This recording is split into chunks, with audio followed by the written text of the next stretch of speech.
이 본문 읽은 말씀에 보면 1절에 사도들이 백성에게 말할 때 하고 이렇게 시작을 합니다. 사도들은 베드로와 요한을 필두로 한 예수님의 제자들이죠. 이들이 성령을 받고 예수님에 대한 이야기, 부활에 대한 이야기를 계속하는 것입니다. 그랬더니 이들은 그동안에는 예수님을 한 3년여 동안 따라다닐 때는 예수님의 말씀을 잘 이해하지도 못하고 예수님의 말씀이 무엇인지 깨닫지도 못하고 살다가 예수님이 십자가에 죽으시고 부활하시고 성령 충만을 받고 나서 이제 이것이 무엇인지 깨달은 거죠. 그래서 이제 예수님의 부활과 예수님의 그리스도 되심을 이제 만나는 사람들마다 이야기하고 다녔습니다. 베드로와 요한의 순종 되게 귀한 일이죠. 시간이 그렇게 많이 흐르지도 않았어요. 한 1년도 안 되는 새에 이런 큰 변화가 있었던 거예요. 베드로와 요한이 하나님 앞에 얼마나 칭찬받아 마땅하겠습니까? 굉장히 순종의 길을 가는 것이고요. 그냥 세상적으로 보면 이게 좀 철들었다 할 수 있겠죠. 예수님 곁에 있을 때는 그런 거 있잖아요. 이렇게 되게 철없는 자식들이 부모님이 막 아프시고 소천하시고 그러면 갑자기 철들어서 부모님 계시지도 않는데 부모님 사진 계속 닦고 이런 거 있잖아요. 그런 게 있어요. 이렇게 막 철들면 그동안에 진작에 했어야 될 건데 정신 차리고 하는 게 있죠. 베드로와 요한도 좀 그래 보이긴 해요. 예수님 이 땅에 안 계시니까 오히려 더 열심히 잘 합니다. 그러면 우리도 살다 보면 이렇게 선하고 착한 일, 하나님 말씀을 잘 듣는 일을 할 때도 있지만 그렇지 않을 때도 있잖아요. 그러면 하나님의 말씀에 순종해서 주의 일을 열심히 할 때는 일이 잘 풀려야 될 것 같은 생각이 들어요. 왜냐하면 우리가 하나님 말씀에 불순종해서 내 마음대로 내 뜻대로 내가 하고 싶은 대로 살아갈 때는 조금 어려운 일이 있으니까 우리가 그때 주로 회개하지 않습니까? 여러분들이 지금 뭐 계획한 대로 잘 안 되면 반드시 회개를 해야 되는 거예요. 오늘 회개를 많이 해야 될 사람들이 제법 이렇게 보여요. 근데 회개를 해야 돼서 이렇게 돌아오면 이제 깨닫는 거죠. 이게 하나님 뜻이었구나. 베드로와 요한처럼 그래, 예수님을 그냥 이 세상의 왕 정도가 아니라 내 영혼의 그리스도, 온 인류의 구세주로 모시는 것이 맞구나 라고 진리를 깨닫고 살아가면 이제 하나님이 함께 하시지 않습니까? 원래 함께 하시지만 더욱 함께 하신다는 것이 믿어지고 느껴지면 이제 베드로와 요한의 삶은, 이 사도들의 삶이 아주 잘 풀려야 될 것 같아요. 세상에서도 번창해야 될 것 같고 잘 나가야 될 것 같은 모습들이 우리의 삶에도 가끔 있어요. 그런데 오히려 베드로와 요한 이 사도들은 예수님의 복음을 전하는데 반대하는 사람들이 계속 나타나는 거예요. 일이 안 풀리는 거죠. 심지어 갈수록 센 적들이 나타나는 거예요. 여기 보면 1절에 제사장들과 성전 맡은 자와 사두개인들 하고 합니다. 그리고 5절에 보면 관리들과 장로들과 서기관들이, 또 6절에 대제사장 안나스와 가야바와 대제사장의 문중이 다 참여했다. 그러니까는 그 당시에 종교 권력자들, 그 지역의 권세자들은 다 모인 거예요. 너무 어려워지고 힘든 것이죠. 그러니까 주의 일을 하는데 반대가 있을 수 있어요. 오히려 주님의 일을 할 때 반대가 더 커질 때가 있다라는 것을 우리가 알 수 있죠. 예수님 믿고 살아가는 것이 그래서 때로는 세상에서 버거울 수가 있어요. 아니, 조금 더 정확하게 이야기하면 우리가 예수님 가신 그 십자가의 길을 그대로 따라가면요, 세상에 힘든 일이 있을 수밖에 없어요. 지난 한 주간 힘든 일이 있으셨나요? 이게 있으셔서 그걸 가지고 기도의 자리로 나오는 게 사실은 그리스도에 있는 삶이죠. 그런 삶이 있는데 에라이 그냥 술 한 잔으로 이렇게 넘겨버리면 안 되는 것이고, 그럼에도 불구하고 힘들고 어려운 일, 내 뜻대로 내 계획대로 세상 사람들이 불쌍하게 쳐다보는 일들이 내 삶에 일어날 수 있습니다. 그때 베드로와 요한은 뭘 하냐면 동일하게 계속, 이제 처음에 1절은 어떤 장면이냐면 사람들 앞에 설교를 하고 있는데 제사장과 사두개인들이 왔어요. 그러니까 사두개인들은 베드로와 요한의 말을 절대 받아들일 수가 없어요. 그러니까 성경에 사두개인들 하면은 부활을 부정하는 자다라고 이 정도 알고 계시죠? 성경에 사두개인보다 바리새인들이 많이 나오지 않습니까? 성경 여기요, 그렇죠? 사두개인은, 그러니까 예수님은 누구를 주로 혼내셨냐면 바리새인들을 많이 혼냈어요. 왜 많이 혼냈냐면 바리새인들은 가능성이 좀 보인 무리들이었어요. 바리새인들은 부활을 인정했거든요. 그런데 예수님의 말씀에 순종해서 나아갈 조건들이 있는데 오히려 너무 율법적으로 치우치니까 정신 차려라. 복음 앞에 돌아와서 은혜로 살면은 오히려 예수님을 따르는 무리는 바리새인들이 더 많았을 거다라고 생각이 되는 거고, 사두개인들은 완전히 반대죠. 완전히 반대인 거예요.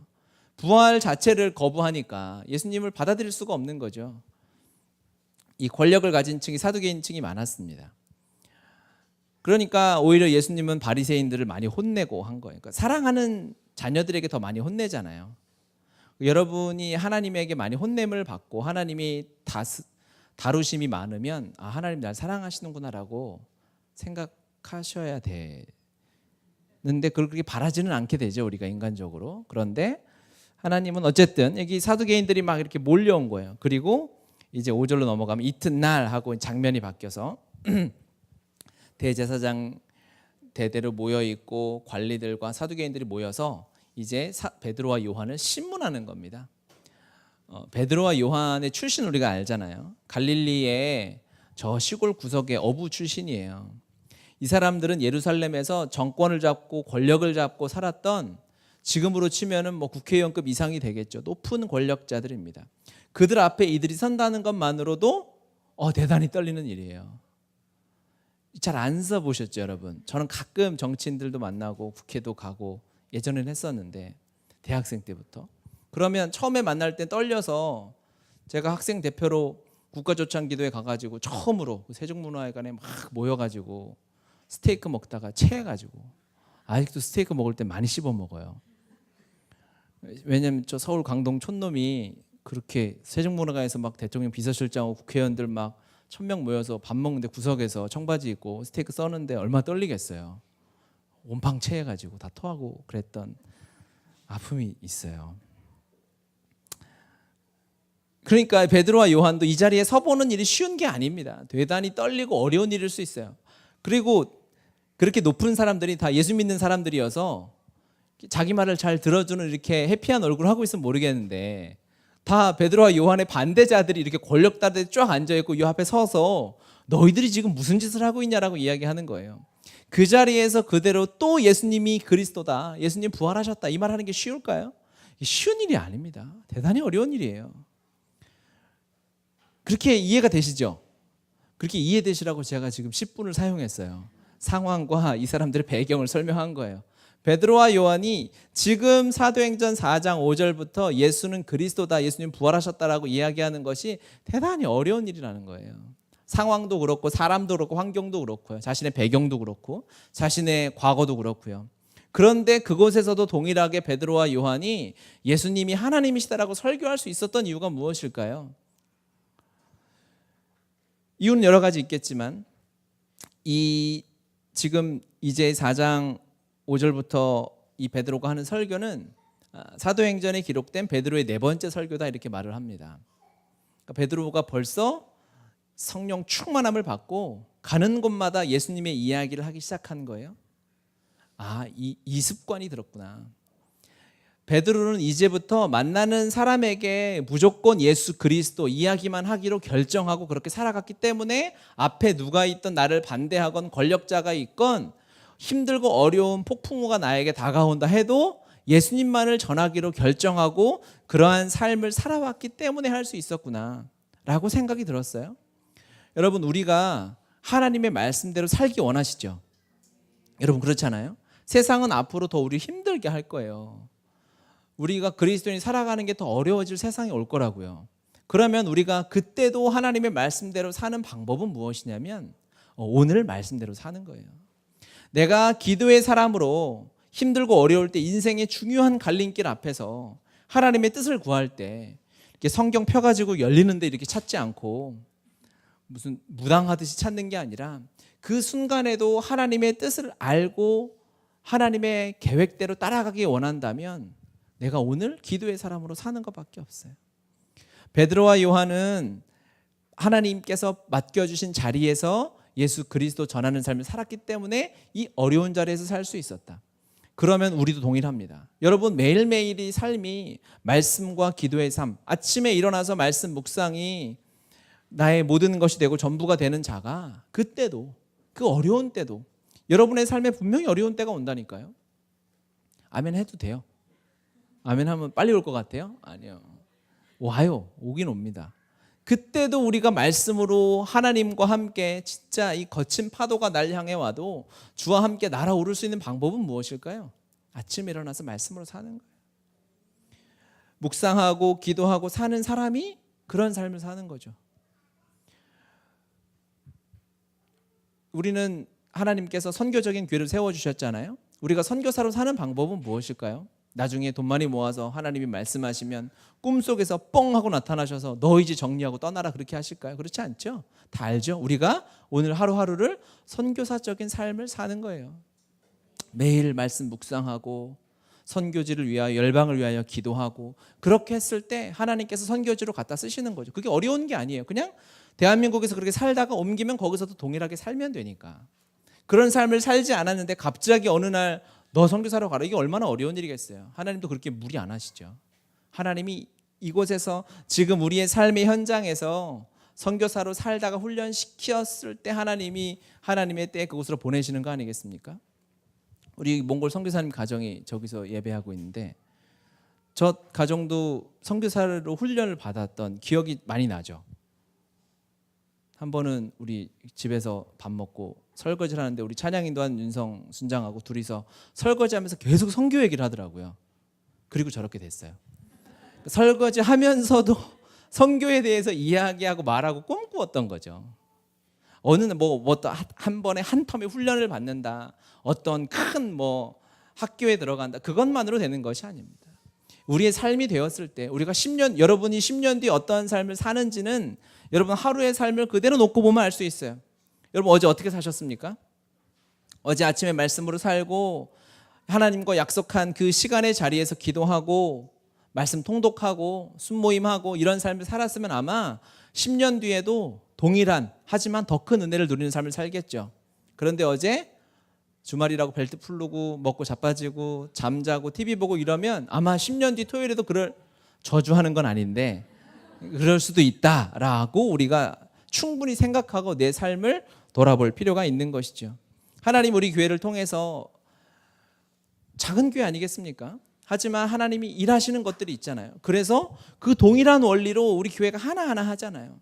다음 세대를 섬기기 위해서 얼마 안 되는 돈이지만 열방에 필리핀에 콜롬비아에 브라질에 아이들을 섬기고 있지 않습니까? 그리고 14명의 아이들 모아놓고 토요일마다 학교하고 이 일을 하다 보면 하나님이 허락하시면 하나님의 때가 되면 더 많은 더 영향력 있는 사역을 허락하실 수도 있겠죠. 근데 그게 우리의 사역이 커지고 안 커지고는 별로 중요한 일이 아니에요. 전혀 중요한 일이 아니죠. 하나님의 퍼즐에 맞게만 살아가면 되니까. 아멘이죠. 이 지역 양재동에 하나님이 교회를 허락하셨을 때 이 지역을 섬기란 마음을 우리 지역을 섬겨야 되잖아요. 어떻게 섬길까 고민하다가 이제 이 지역의 한부모 가정 아이를 이번 달부터 후원하기로 했어요.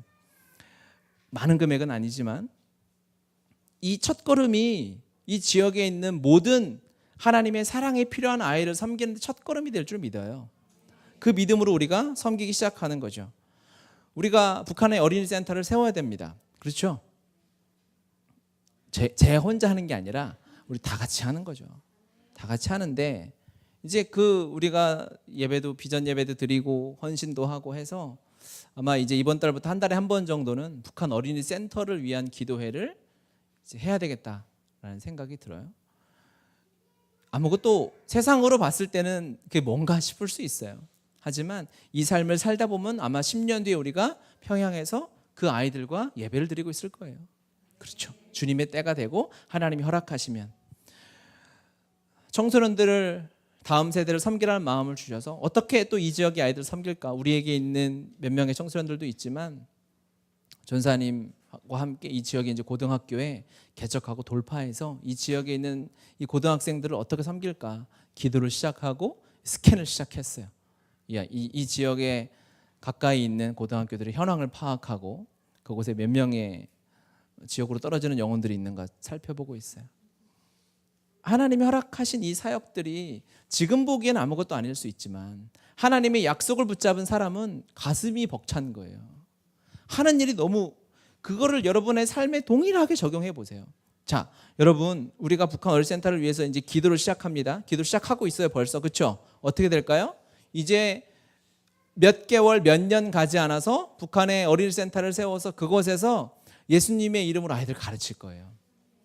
되게 가슴 벅찬 표정을 해보세요. 벅차요. 놀라워요. 놀라워요. 저는요, 왜 이게 놀라울까요? 제가 지난주 한 교회에서 이제 단기선교팀, 이제 아이들 단기선교팀 설교를 해달라 그러는데, 이제는 매년 했는데 설교를 잘 못했는지 그냥 간증이나 하라 그러더라고요. 그래서 선교를 다녀온 간증을 하라 그래서 간증을 하는데, 제가 2002년부터 수없이 그냥 북한 땅을 밟으러 갔던 거예요. 얘기하다 보니까 내가 지루할 정도로 북한만 얘기했던 거예요. 섬기고 이야기하고 노래하고 예배하고 기도하고 중보하는 일 하다 보니까 주님이 여기까지 인도하셨어요. 그러면 앞으로 행하실 것이 완전 눈에 보이죠. 이것을 여러분의 삶에 동일하게 적용하시는 거예요. 여러분이 지금 매일 말씀 앞에서, 기도 앞에서 하루를 시작한다 생각하면 여러분 10년 뒤에는 완전한 말씀의 사람이 되어 있는 거예요. 그렇죠? 여러분 기도의 사람이 되어 있는 거예요. 누구에게든 여러분이 당당하게 자랑스럽게 이야기할 수 있는 거죠. 야, 어떻게 너 말씀 안 보고 하루를 시작해? 어떻게 하루에 1시간도 기도하지 않고 그리스도인이 하루를 살아? 라고 얘기하면서 그들에게 권면하면서 교회를 이뤄가면서 살 수 있는 거예요. 살게 되는 거죠. 그러니까 이게 북한 어린이센터 할 때는 아멘을 크게 하더니 그 제일 같아요. 여러분의 삶을, 여러분 교회잖아요. 그래서 하루하루를 내가 지금 살아가는 삶이 그렇게 우리의 삶을 인도하는 거예요. 왜? 시간이 갈수록 베드로와 요한 이 사도들이 복음을 전하면 전할수록 박해가 세졌어요.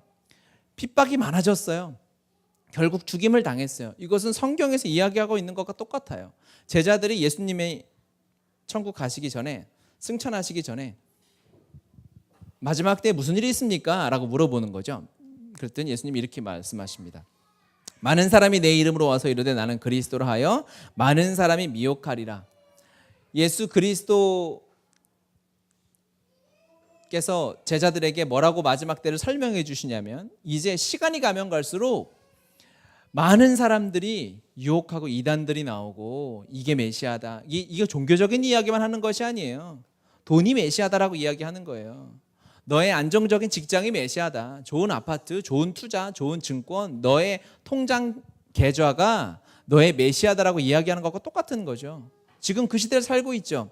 더 늘어날 겁니다. 더 종교적인 것이든 사회적인 것이든 이 대적들의 목표는 딱 하나니까요. 우리가 복음으로만 충분하지 않으면 되는 거예요. 예수님 좋다 이거야. 예수 믿고 살아가는 거 오케이인데 그것만으로는 안 된다는 거죠. 그걸 거부하겠어요? 그렇지 않아요. 이어지는 말씀을 보면, 그때 사람들이 너희를 환난에 넘겨주겠으며 너희를 죽이리니 너희가 내 이름 때문에 모든 민족에게 미움을 받으리라. 그때 많은 사람이 실족하게 되어 서로 잡아주고 서로 미워하겠으며 거짓 선지자가 많이 일어나 많은 사람을 미혹하겠으며. 예수님 때문에 힘들고 어려운 일들이 있죠. 모든 민족이 미움을 받아요. 예수님 이 십자가의 길을 따라가는 사람은 그런 일이 참 많죠. 그런 일이 여러분 주변에 없으면 여러분이 잠깐 스파일 수도 있어요. 지금 이렇게 그들이 적으로 인식하지 않도록 여러분이 신분을 세탁해가지고, 무슨 말인지 들을 수 있는 사람 들으시고. 그래서 이어지는 말씀은 뭐냐면, 같이 한번 읽어보겠습니다. 불법이 성함으로 많은 사람의 사랑이 식어지리라. 그러나 끝까지 견디는 자는 구원을 얻으리라. 이 천국 복음이 모든 민족에게 증언되기 위하여 온 세상에 전파되리니 그제야 끝이 오리라. 아멘. 아멘. 마지막 때 결정적인 한마디가 뭐냐면 사랑이 식어진다는 거예요. 하나님이 주신 이 영원한 사랑이 사람의 마음에 식어지기 시작해요.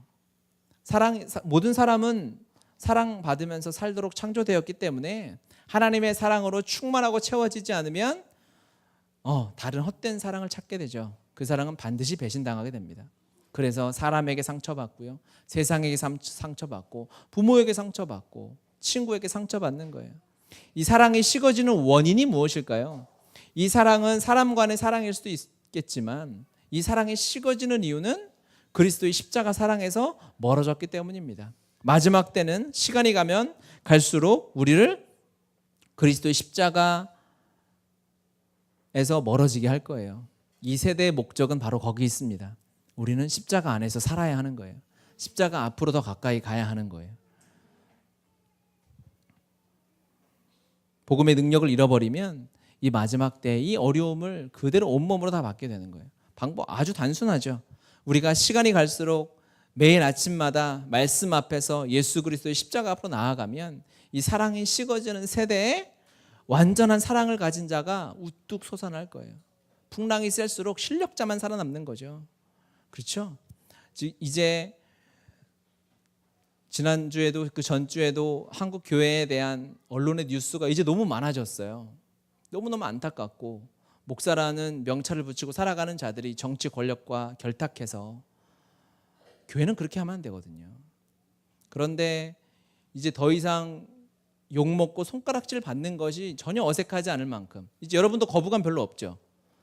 뉴스에서 어떤 목사가 무슨 짓을 했다, 어떤 교회가 무슨 짓을 했다, 왜 그러나 정도지. 막 그게 안타깝고 우리 교회만 아니면 되지. 뭐 이런 수 있잖아요. 그런 기사들을 보면서 중보기도를 하면서 너무 안타까웠는데, 야 이거 어떡하나? 이제 이렇게 전도의 길이 막히나? 야 진짜 예수님 이름으로 교회 하나님 예수 그리스도의 몸된 교회가 복음을 전하러 나가는 길이 점점 더 어려워지나? 라는 생각이 막 드는데 그때 주님이 이 말씀을 주셨어요. 마지막 때 사랑이 식어져서 그렇게 되면 무엇이냐? 진짜 그리스도의 십자가 사랑을 가진 자만이 하나님의 도구가 되겠구나. 이 시간을 통하여 여러분 이제 근 몇 년 내를 통해서 정말 진정한 교회만이 이 땅에 살아남을 줄 믿습니다. 진짜 십자가 복음에 연합되어서 복음으로 충분한 교회인 순이 여러분의 교회가 이 땅의 소망이 될 거예요. 주님이 이것을 걸러내는 시간이 되는구나 라는 소망을 갖게 됐어요. 그래서 결심했죠. 또 복음으로 살아내야 되겠다. 하루하루 복음 안에서 살면 하나님의 때 우리는 할 수 없으니까요. 하지만 아무리 언론이 떠들고 정치 권력자들이 뭐라 해도 진정한 교회는 복음을 가지고 일어나리라. 아멘. 아멘. 여러분이 그런 교회인 줄 믿습니다. 우리가 그런 교회가 되어 가십시다. 이 대제사장과 여러 이제 권력자들이 사도들을 세우고 물어보는 거예요. 너희들이 무슨 이름으로 하냐? 그랬더니 베드로와 요한이 이야기하는 거죠. 나사렛 예수 그리스도 이름으로 고쳤다라고 이야기하면서 이들이 예수님을 인정하지 않잖아요. 그러면서 예수님에 대한 설명을 이제 하는 거예요. 본문 11절 같이 한번 읽겠습니다. 11절 12절 읽을까요? 이 예수는 너희 건축자들의 버린 돌로서 집 모퉁이의 머릿돌이 되었느니라. 로서는 구원을 받을 수 없나니 천하 사람 중에 구원을 받을 만한 다른 이름을 우리에게 주신 일이 없음이라 하였더라. 아멘. 이 말씀은 여러분의 성경에도 기억하고 이렇게 성경 말씀이 밑에 이렇게 각 주가 달려 있죠. 시편 118편 22절과 23절에 이런 말씀이 있습니다. 건축자가 버린 돌이 집 모퉁이의 머릿돌이 되었나니 이는 여호와께서 행하신 것이요 우리 눈에 기이한 바로다 라는 말씀이 시편 118편에 있어요. 그러니까 베드로와 요한이 이 사람들은 이 성경을 아는 사람들이니까, 그렇죠? 구약을 아는 대제사장, 서기관들, 관원들이 있으니까, 유대인들이 있으니까 그들에게 예수 그리스도를 어떻게 설명해 주냐면 시편에 있는 말씀을 가지고 예수님을 설명해 주는 거죠. 그러니까는 저 말씀은 그러니까 저 시편 118편 말씀을 유대인들은 어떻게 이해하고 있냐면 이스라엘의 역사로 이해를 하고 있어요. 이스라엘이 주변 열강의 나라들이 보기에는 하찮은 돌 같잖아요. 건축자들이 버린 돌 같지 않습니까? 그들은 가진 것이 없어요. 출생이 비천해요. 큰 군대도 없었어요. 하지만 다윗 때에 보니까 아무리 군대가 없고 나라 땅덩어리가 작고 사람이 없어도 군대가 약해도 하나님의 손에 붙들리면 다윗 때에 하나님의 약속이 성취되듯이 온 나라를 다스리는 하나님의 영광을 드러내는 통로의 나라가 되는 거죠. 그게 다윗 때에 있었잖아요. 그래서 지금은 로마의 압제에 있지만 다시 메시아가 이 말씀을 성취할 것이다 라고 그들은 이해하고 기대하고 있는 거죠. 그러면서 이제 베드로와 요한이 베드로가 설명하는 거예요. 저 말씀이 뭐냐? 이스라엘이 너네 볼품 없잖아. 버린 돌 같잖아. 그냥 쓰레기 같잖아. 하지만 하나님이 사용하셔서 위대한 이스라엘이 되었지 않냐. 바로 예수 그리스도의 삶이 그렇게 예화로 예제로 너희들의 삶에 이스라엘 나라를 통해서 준비된 것이다라고 설명해 주는 거예요. 예수님이 태어날 때는 말 밥그릇에서 이름도 모를 베들레헴이라는 조그만 시골 동네에서 태어났지만 온 인류의 메시아가 된 것처럼 세상 사람들이 보기에는 연한 순같이 아주 보잘것없는 것이지만 하나님의 손에 붙들려서 하나님이 우리의 유일하신 전능하신 하나님이 일을 행하시면 온 인류의 메시아가 되고도 남음이 있는 그리스도이시다, 하나님의 아들이시다 라고 설명하는 거죠. 그들의 과거의 삶을 통해서 이제 이들은 그런 뜻으로 이해할 수 있도록 베드로가 설교하는 거예요. 과거에 하나님이 우리의 삶을 다 주관하고 계시지 않습니까? 여러분이 태어날 때 어떻게 태어나셨는지, 몇 시에 무슨 병원에서 태어난지 하나님 다 아시고 앞으로 어떻게 또 살아갈지도 하나님이 다 아시는데, 그러면 하나님이 그 아시는, 하나님이 허락하신 그 과거의 우리의 삶은 어떤 삶이냐? 바로 예수 그리스도를 우리의 삶에 설명하기 위한 삶인 거예요. 그렇게 우리가 이해하고 받아들여야 되는 거죠. 여러분이 힘들고 어려웠을, 제가 초등학교 4학년 때 6학년 때 집에 어려움이 있어서 집에 부도가 났어요. 그 왜 났을까요? 그것 때문에 제 얼굴이 더 시커매지라고 났을까요? 그 일을 통해서 예수 그리스도가 제 삶에 더 깨달아지도록 하나님이 그 일을 허락하신 거예요. 하나님의 마음엔 예수 그리스도밖에 없어요. 하나님의 옆구리가 있는지 모르겠지만 하나님 옆구리만 찔르면 예수 그리스도 얘기밖에 안 해요. 너무 사랑하시니까, 전부니까. 그 삶을 우리의 삶에 투영하셔야 되는데, 여러분 과거에 힘들었던 일, 그 일은 왜 일어났었냐면요, 예수 그리스도를 여러분의 삶에 가르쳐 주시기 위함이에요. 저희 집에 아이들이 많아요. 왜 많을까요? 예수 그리스도를 가르쳐 주시기 위함이에요. 여러분이 과거에 성공하고 잘 나갔을 때가 있을 거예요. 왜? 예수 그리스도를 가르쳐 주시기 위함인 줄 믿습니다. 그걸 깨달아야 돼요. 예수 그리스도 때문이에요. 그럼 앞으로 일어날 일도 예수 그리스도를 어떻게 알아가고 배우고 깨달을지의 중심으로 우리의 삶에 일어나는 일을 해석해야 되는 거예요. 모든 영역에 있어서 하나님이 보시기에 그거 말고 없어요. 하나님 보시기에는 세상의 모든 뉴스, 모든 내 주변에 일어나는 모든 일들, 여러분의 부모님이 아프십니까? 여러분 누가 친구가 나를 어렵게 해요? 사업이 잘 안 돼요? 그 왜 일어날까요? 직장에서 내가 승진이 안 될 수도 있고, 공부를 하는데 할 때마다 성적이 안 나올 수도 있고, 잘 나올 수도 있지만 왜 그럴까? 이 일을 통해서 내가 무엇을 생각해야 되며 하나님이 나에게 일을 왜 허락하셨는가? 답은 하나예요. 답은 예수 그리스도 말고 없어요. 우리의 삶이 짧잖아요. 우리의 삶이 한 10,000년 정도 되면 하나님 여유 있으니까 그거 내일 가르쳐 줄게 이렇게 할 수도 있겠지만, 그게 하나님은 그럴 수 없어요. 우리의 삶은 길어야 80년, 90년, 이제 길어야 100년이잖아요. 하나님, 영원하신 하나님은 시간을 되게 소중하게 여기십니다. 하나님은 1초도 허투루 보내시지 않으세요. 우리가 하나님에 대해서 생각을 해봐야 돼요. 그 하나님의 관점에서 우리의 삶을 보면 우리의 삶에 1초라도 더, 한순간이라도 더 예수님을 가르쳐 주기 원하시죠. 이건 예수님은 하나님의 너무 자랑이니까요. 그런데 아멘도 안 하고, 아멘을 언제 하려고 그러는 거예요? 아멘이죠. 아멘입니다. 기억하세요. 그래서 여러분 힘든 일이 생기면 이거 하나님 예수님 가르쳐 주시려나 보다 라고 생각하고 시작을 해야 돼요. 예수님을 그렇게 배워가야 되는 거죠. 그래서 우리의 신앙 성장의 기준이 뭐냐, 옆에 쟤는 예배도 안 나왔는데 난 나왔으니까 나는 신앙이 괜찮나, 그게 아니라 어제 내가 내 신앙 성장의 기준이 되어야 돼요. 어제 나보다 내가 주님을 더 사랑하고 있는가? 어제 나보다 내가 한 걸음 더 나아가서 기도하고 있는가?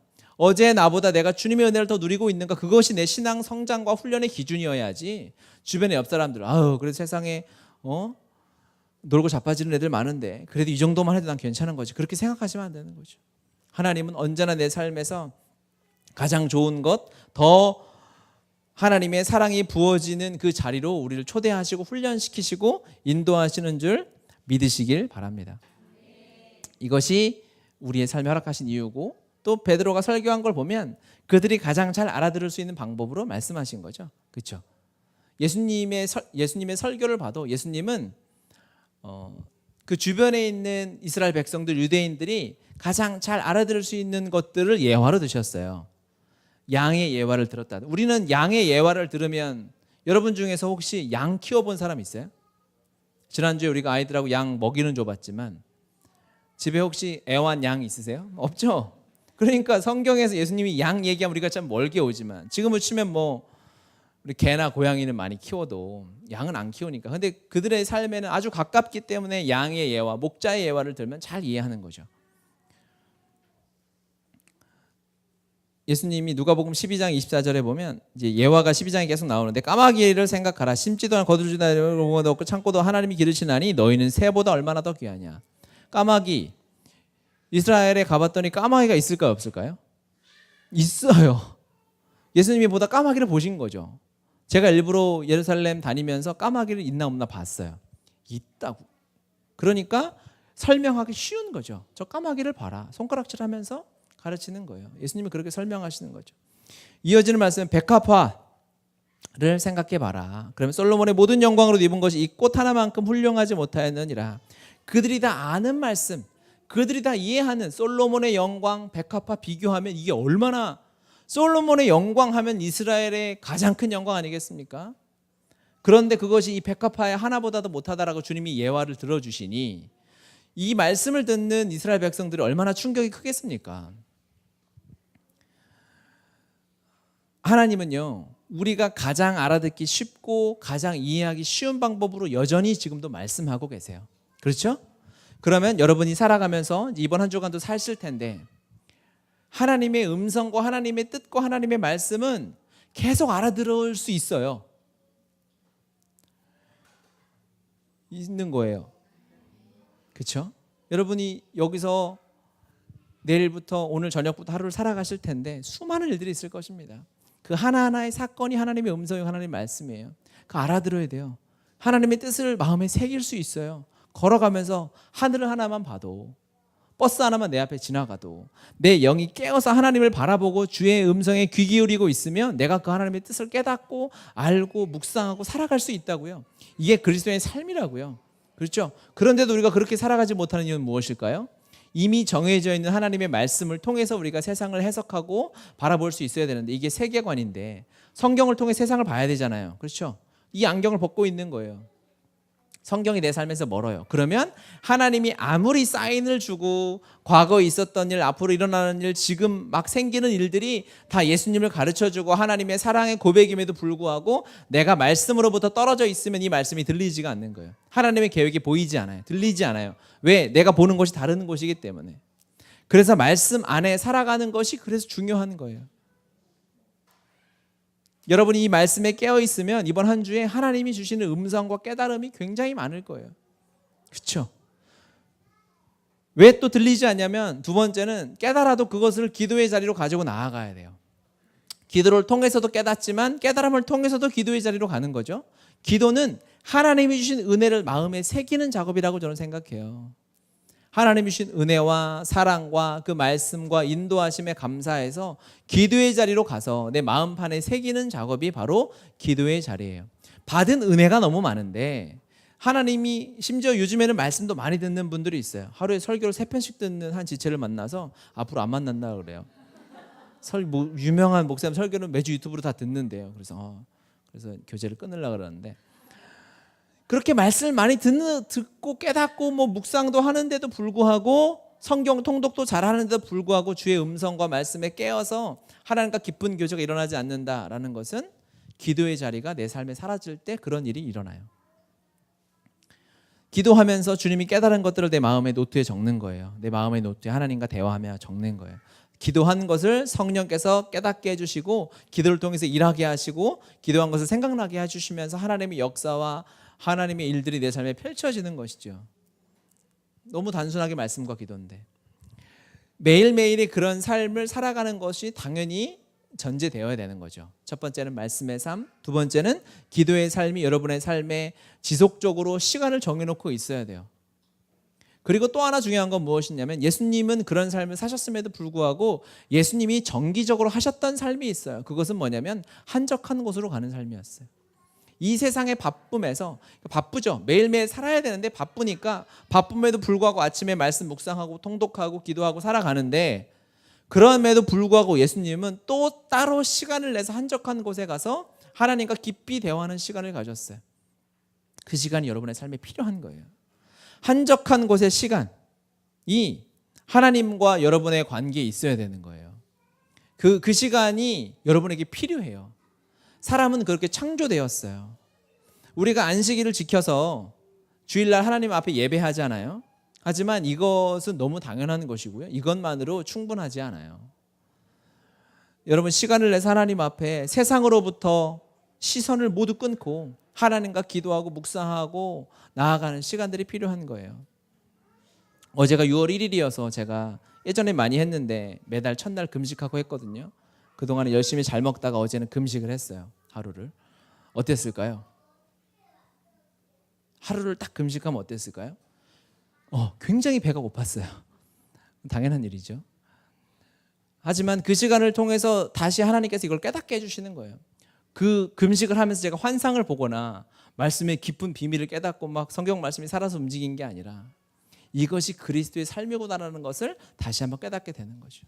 세상으로부터 끊고, 여러분 이제 6, 7, 8월 휴가 시즌이고 휴가를 가실 수 있는 분도 있고 할 텐데 세상으로부터 시선을 끊고 하나님 앞에 거하는 시간이 반드시 필요한 거예요. 근데 이게 애를 낳아서 키우다 보면 그러기가 쉽진 않아요. 그래서 이게 서로가 서로를 배려하면서 그런 시간을 가질 수 있어야 돼요.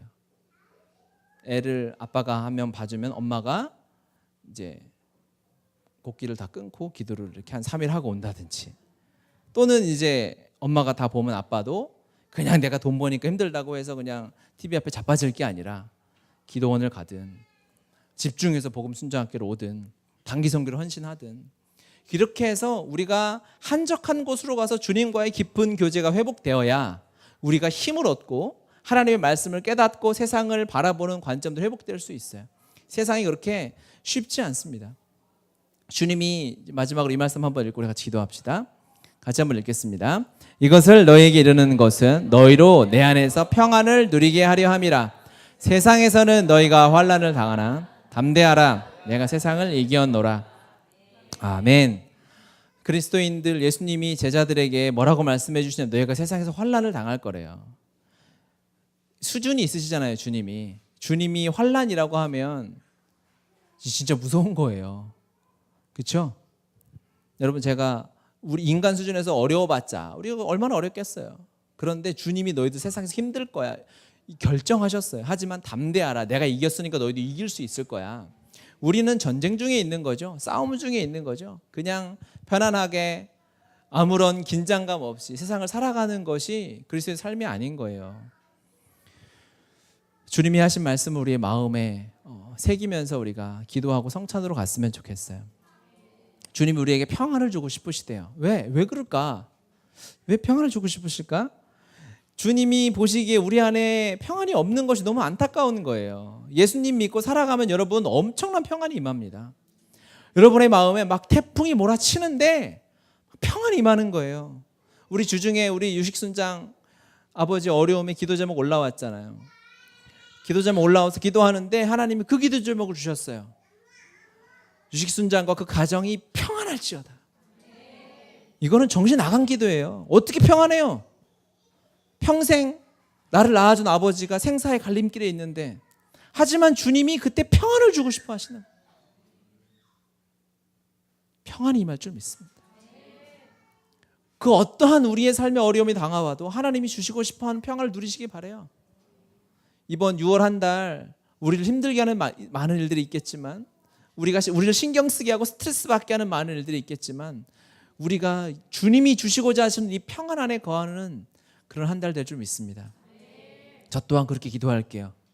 여러분 문제가 잘 풀리고 잘 되는 거 기도 또 하긴 할 건데 그건 좀 나중에 하고, 먼저 중보하는 것은 사랑하는 우리 복음의 교회 순장 순원들 모든 지체들이 그리스도의 평안하게 거하게 하여 주옵소서. 아멘. 함께 기도합시다. 그 말씀을 마음에 품고 한번 기도합시다. 주님이 주고자 하시는 이 평안이 우리의 평안이 되도록 우리 기도합시다.